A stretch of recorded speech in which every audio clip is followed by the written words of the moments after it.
What's up, everybody, and welcome to my Fyter Fest review. A lot of things going on in the show tonight. What's going on right now is that we got technically two type of pay-per-view TV related shows tonight. I like to call it the Great American Fyter Fest, but we're only going to be focusing on Fyter Fest tonight, folks. Okay, so there's a lot to talk about, especially this is a 2-week event. This is night one of Fyter Fest tonight. A lot to speak about. This is live and everything. So with the ratings war going to continue, whose show will win the ratings this week, eh? But we do kick it off with Chris Jericho. Happy Canada Day, let me say that also. He had a Canadian jacket on and everything, which Chris Jericho is going to be out on commentary through the rest of the night. One thing I do want to say when this show began, I'm sure a lot of people were saying this because someone brought this up to me. Who was the girl, the blonde one with the nice rack? I'm sure everybody wants to know that tonight. So a lot of people trying to figure that out on the internet tonight because my friend asked me about that.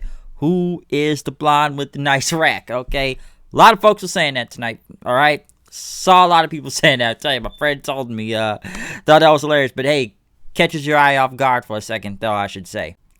But we do kick off tonight's show with a tag team match. MJF and Wardlow versus the Jungle Express of Luchasaurus and Jungle Boy. MJF pretty much came out. He had a mic, pretty much had the mic in his hand, pretty much talking about his match tonight. And, it's deja vu. Pretty much they have to beat Luchasaurus and Jungle Boy again.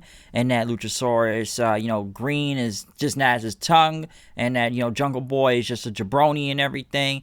And he should be going back home to count his dad's money rather than taking another loss to him again. So he pretty much said that Jungle Boy had the best match of his career on a silver platter that MJF handed to him. And, he was confused what was going on for a second.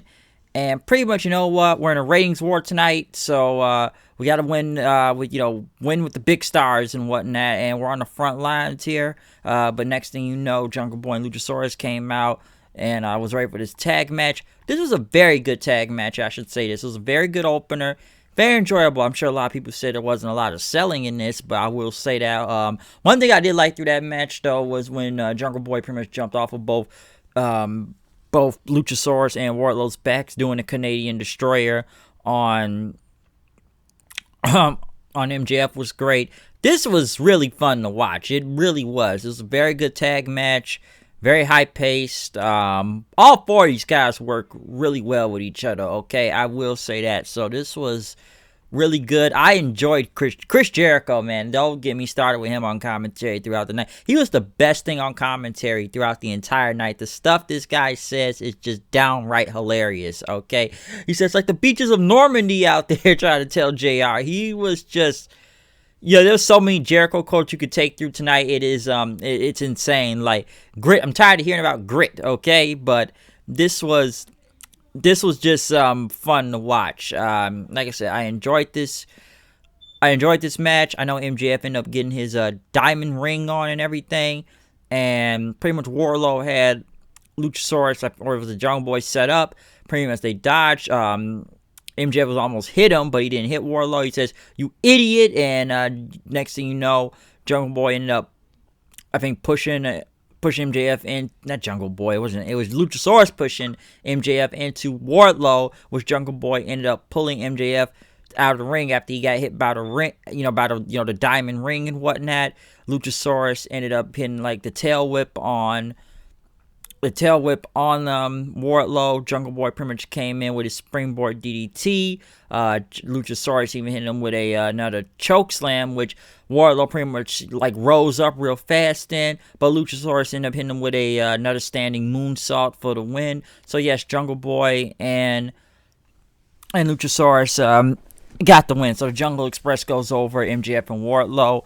Like I said, it was a very fun match, all right? I like all four of these guys. I know some people ain't the biggest fan of the Jungle Express.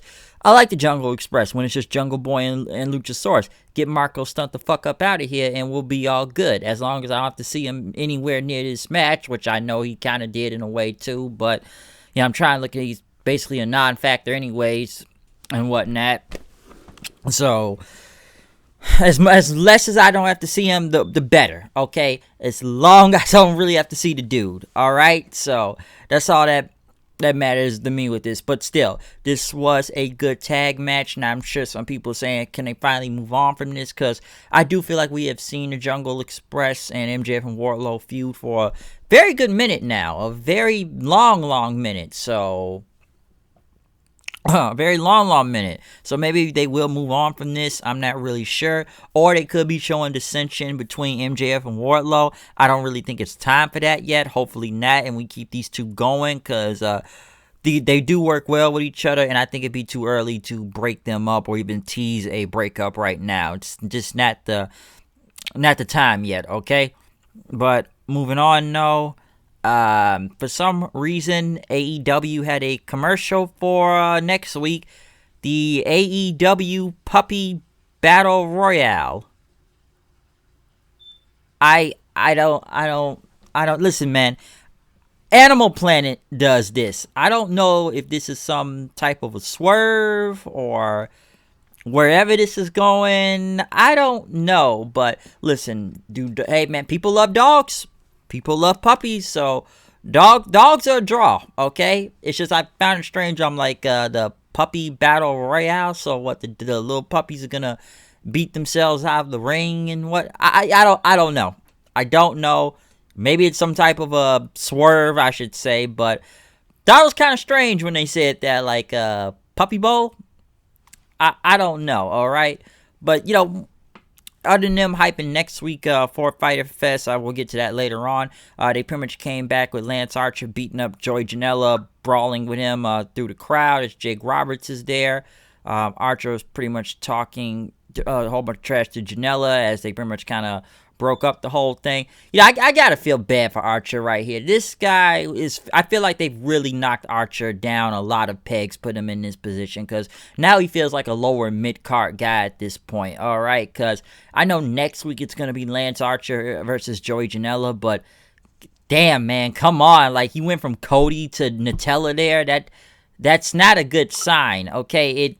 It's really not. It just really isn't, because I feel like they could have capitalized on Archer. I've said this before. I still think he probably should have won the TNT title. I still felt like he should have kind of came back after Cody, after what happened in Double or Nothing. But no, the guy disappeared on TV. We probably saw him for like a week. And then I heard he was on AEW Dark then. So that doesn't really help either. And now he's just beating up, you know, Janela and Sonny Kiss for some reason. So, yeah, they've moved him down to almost like a lower mid-card, and that's not really good. So in a way, I feel like Archer's kind of got played here, or some would say AEW has fumbled the bag with him. Okay, they have fumbled the bag with Lance Archer. They really did mess this up. So I knew it's a bad sign when you're going against Nutella there, folks. It's a very, very bad sign. But next though, the AEW Women's Championship was on the line. Hikaru Shida versus Penelope Ford.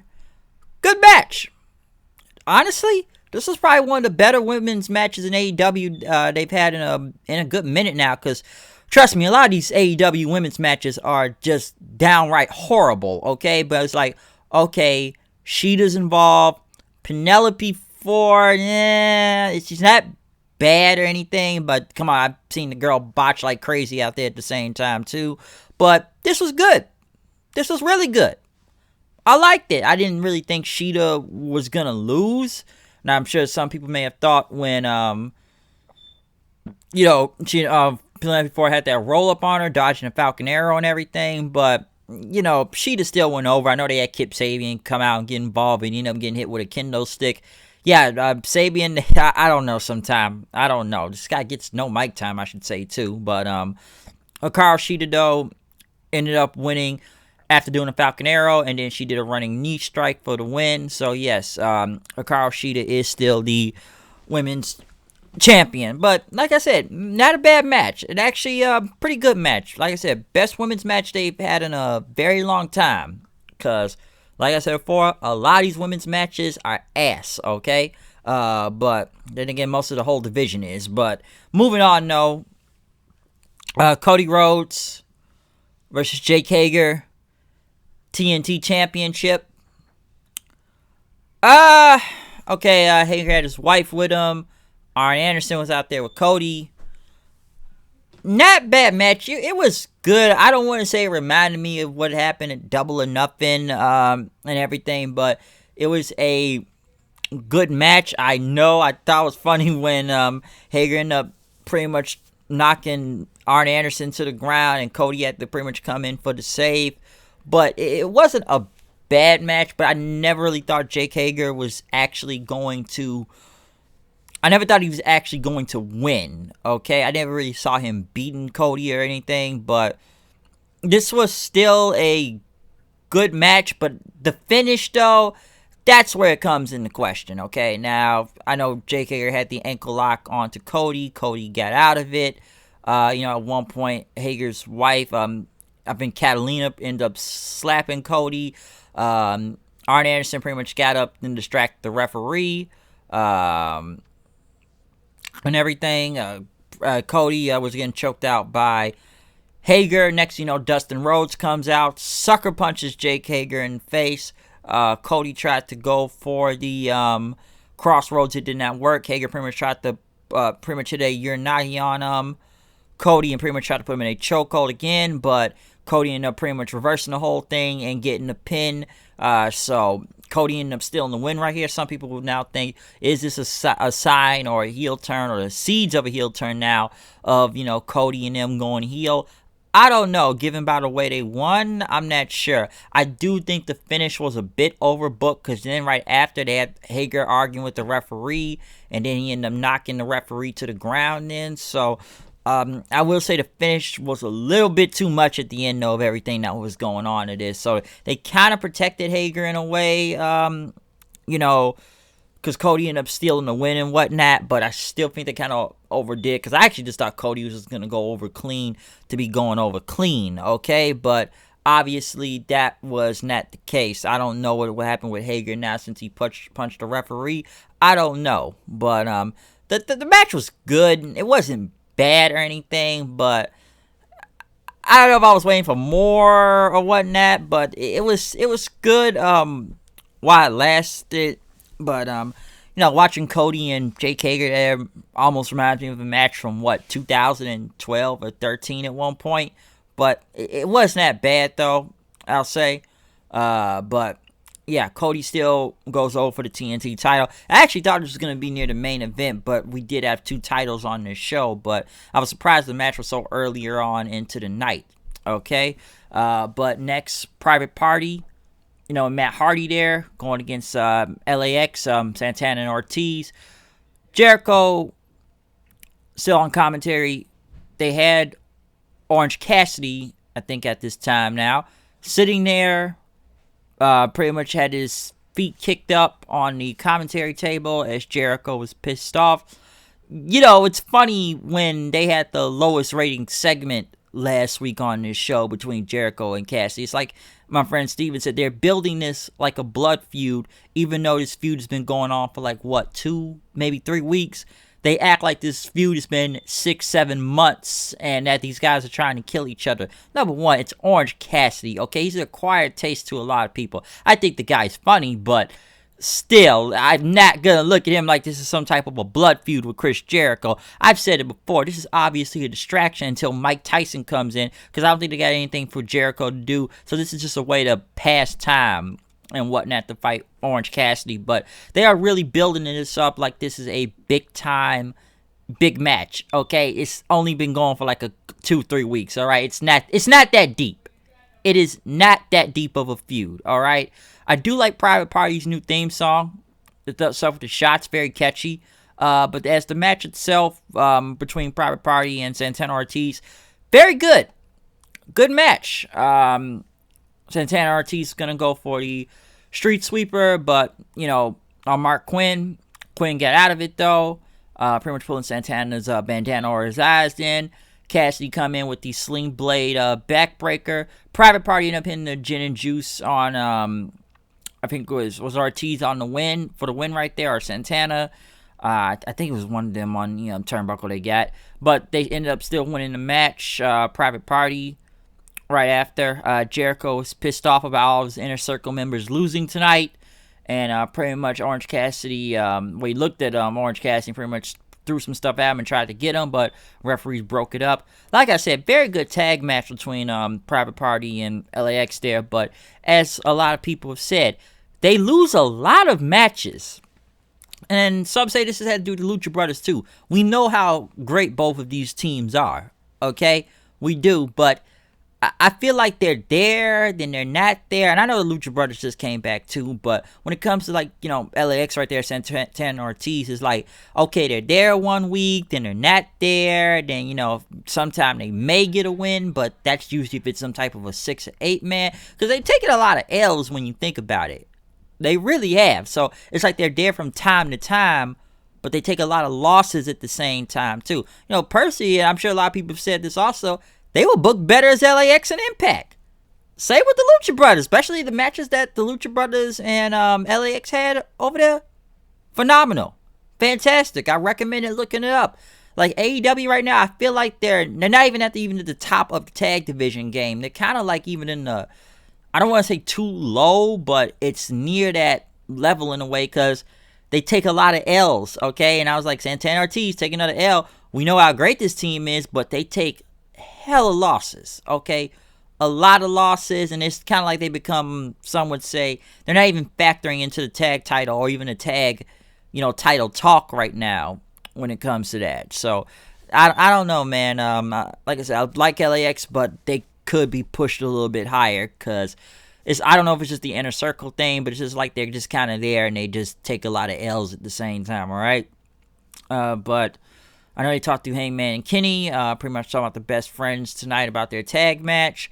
One thing that was announced tonight is that the Jon Moxley and Brian Cage match is now postponed to July 15th for a Fight for the Fallen. It would not be next week on Fyter Fest. I'm sure a lot of people were questioning if the title match was even going to happen next week, or if Jon Moxley was going to be there. Now, Jon Moxley does not have the coronavirus, which I guess I was wrong last week about, but I know they sent him home for a warning. Now, we know his wife has the coronavirus, Renee Young, and everything, but I guess that, you know, they didn't want to take any chances. I know they say he tested negative, but I guess they didn't want to take any chances, so I guess we got to wait another 2 more weeks, probably till he's done with quarantine, or one of them is done with quarantine, because I'm sure he has to stay away from his wife right now during this time to stay healthy and whatnot.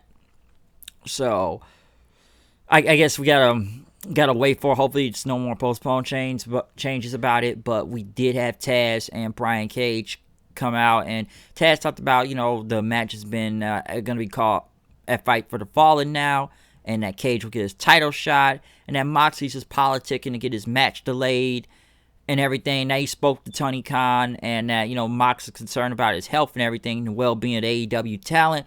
But Taz said that, I know what this is. It's a case of chicken shit, basically. And that, you know, you've had 2 negative tests now, all right? And why don't you come again next week and show up for work this time? Because we don't run a sloppy shop.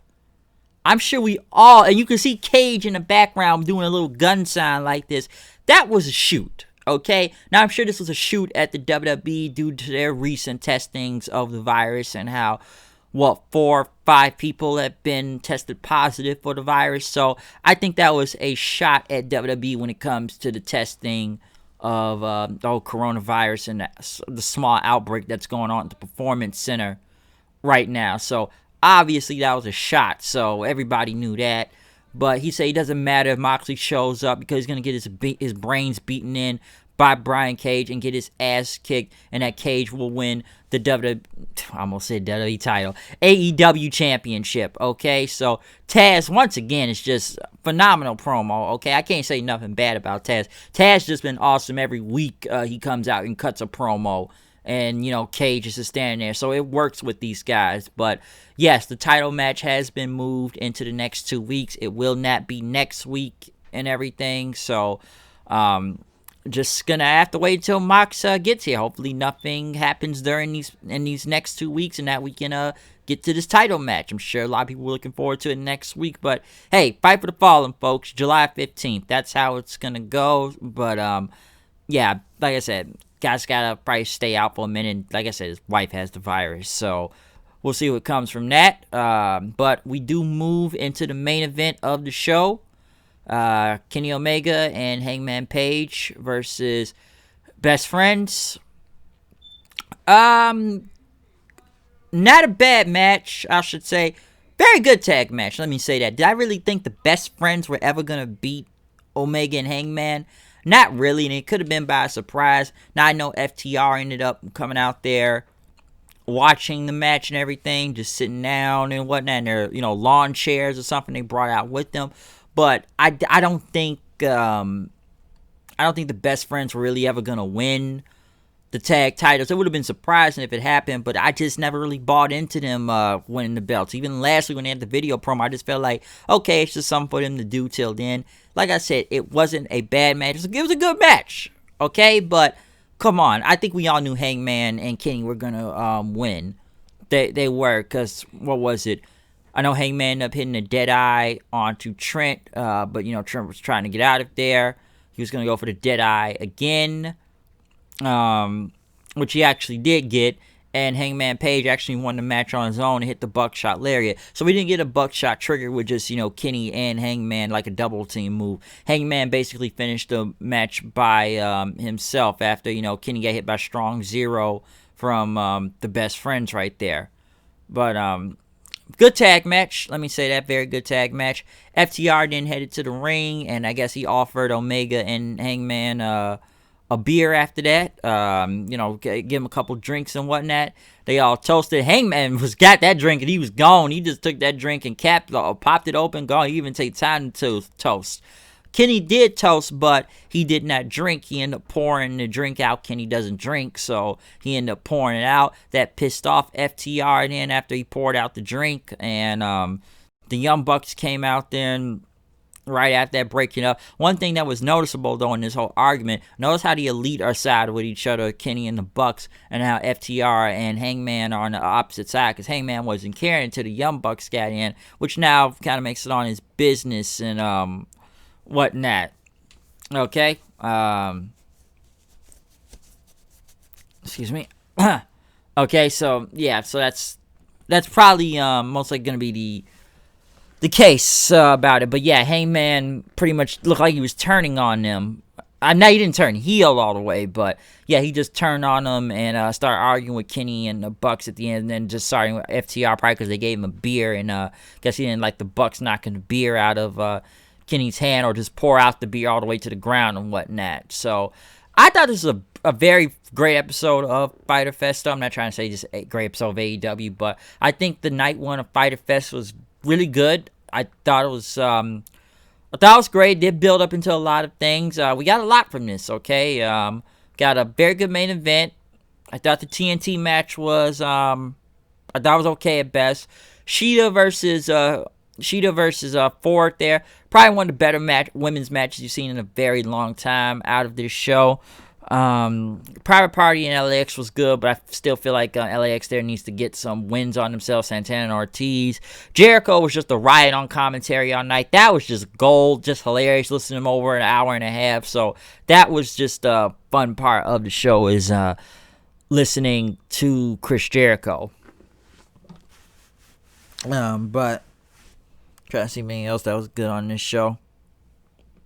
Oh yeah, the tag match is good. MJF and Wardlow go against Jungle Express. Not bad. Very not bad from AEW tonight for night one Fyter Fest. I know it's a lot stacked up and loaded for next week. So, yeah, I think it's going to be a lot. But I think this was mostly good to what I've seen out of the entire night, okay?